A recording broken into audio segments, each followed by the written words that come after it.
Hi, Russell Stutley here, world leader pressure point fighting and national boxing coach for Cambodia. Got multiple downgrades, karate, jiu-jitsu, all that kind of stuff. That's a bit of material. I thought it'd be a jolly good wheeze to show you some amazing fight tips, tricks and techniques. They can be used for sports fighting and or self-defense depending on what we're going to do. So let's nip down to the gym, check out some techniques, then we'll come back here to the office and have a little chat about it. See you down the gym.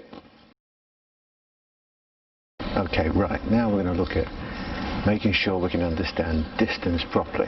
So, if you've got a bag, do it on a bag. If you haven't, use a wall. First thing you do, on a jab, find your distance, find out where your longest jab actually is. Then, what you're going to do is just move off slightly and see if you can still reach without leaning in and putting your head over your knee. If your head goes over your knee, you don't know it yet, but you're unconscious. So you get that. Then you're going to do things like lower your weight, bend your knees a little bit and check your distance again. And you're going to get a bit more stood up, check your distance again. All of these are markers for you to understand what your actual distance is. Then what you're going to do is move your front foot to the side a little bit. Now that toe is going to point to the core of your opponent's body.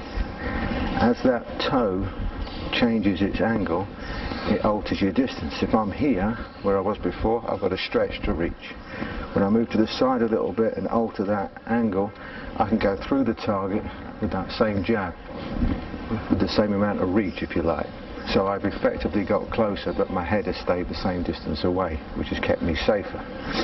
So there's that you're going to mess around with and find where it is for you. You can do the same with the back foot, move it to the side and see how much closer you do get or not. So once you've done it with one punch, you then do it with the backhand. Right? So ignore this one so you can see it. Do it with the backhand. So then you're going to move your front foot, see if you get any closer. You're going to move your back foot, see if you get any closer. Again, without leaning in. And what you're going to find is that you will find the optimum distance for you for those strikes. And you can do that jab, cross, hooks, uppercuts, knees, elbows, kicks, everything. So you can do that on a stationary wall if you haven't got a training partner or you haven't got a heavy bag. If you've got a bag, you can then do it in motion because you're going to understand then where your feet should be. So you get the bag to swing a little bit. And as the bag comes towards you, you follow and maintain that distance. So when it's here, you follow it, maintain, come away, maintain, maintain, maintain. So that you're understanding every single time where your distance is on that bag. Now it can be swinging forwards and backwards, left and right, round and round, whatever you want. You can make up the drill to suit yourself. So the best drill is to get it going nice and quick, backwards and forwards, follow it, come away, follow it, come away, and maintain that distance all the time so that you understand when you can throw your shot and when not. Now remember, you've got to subscribe, like, comment, let us know anything else you want to understand. This is just a basic drill to get you to understand where your distance is, how to gauge your distance, how to work out your distance. Obviously it's on a bag or a wall. Ideally you need a training partner. If you've got a training partner, you'll do it with each other and match out where your head needs to be to keep you out of trouble, to make sure that you can still hit them but they can't hit you, which is the most important part. So, if you need anything else, let us know.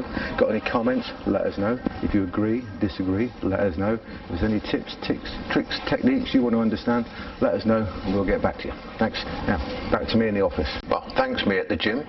Anyway, we're back here now, so let's have a little chat about that distance drill. Right, that's a very, very basic drill, the sort of drill that we use with people who are very, very new to us, or people who are very new to understanding how to break things down and how to work things out for themselves.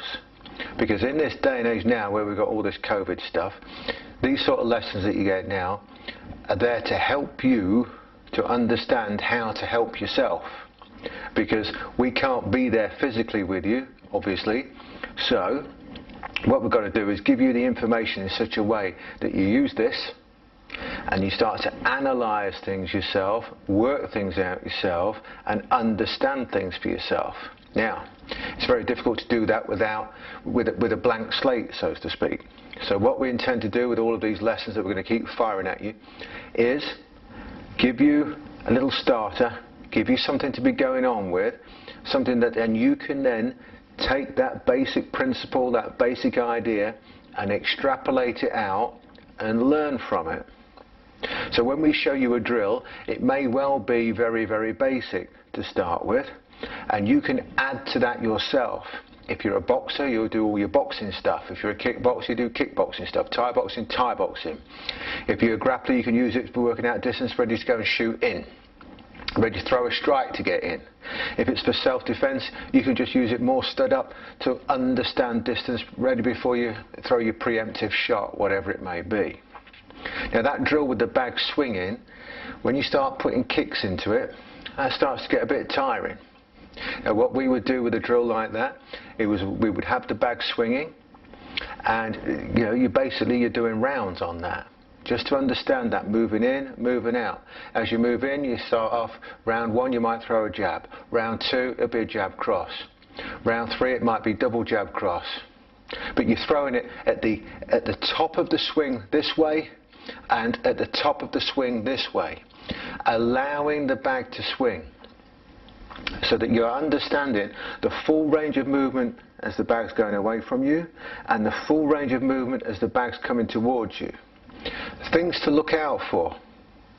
When the bag's swinging towards you, one of the biggest things I see is that your ego gets in the way. You've got to land your punch, and people move off to the side to make it easier for themselves rather than moving back. Remember, this is a drill. All right? You're understanding how to move to maintain that distance so that you're in striking range, you can hit, and hopefully your opponent can't. So don't cheat and move off at an angle. That's a different drill which we can cover another time.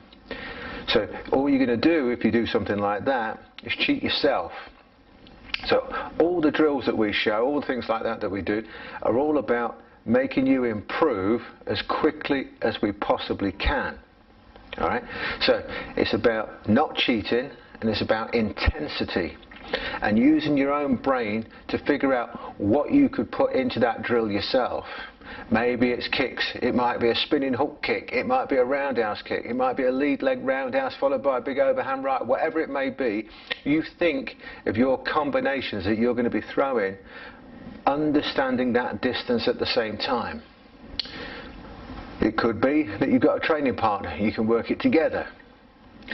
Sometimes in a class, if you've got a lot of people there, which obviously isn't happening around most places at the minute, but you can have the bag swinging and you've got 2 people working at the same time with the bag in the middle of them. There's lots and lots of ways you can use this drill. It's a fantastic drill once you understand the principles of it, not just the physical doing and saying, well, that doesn't look hard. You're not hitting the bag hard, it's just touch, touch. Yeah, because you're understanding distance. Once you've got the distance right, you can start to put the power in. If you don't understand distance, you're probably knocked out before you get there. So, anyway, there you go. That's that's one of the drills. Remember, subscribe. Click the like button or whatever it is, or the thingy, or the dislike button. Click the notification bell thing, that one, that helps as well. Share it, tell people about it. Ask a question, get a question in the comments and we'll answer it for you. Tell us what you want to see and it will be done, depending. Alright, as long as it's proper stuff. So, get your questions in, get your requests in, we'll answer them and we'll fulfill those requests. Training tips, tricks, techniques, whatever you want to see, something broken down, all sorts of stuff, and we'll answer it for you and throw loads and loads of tips and tricks out there for you. Look forward to the next one. See you soon.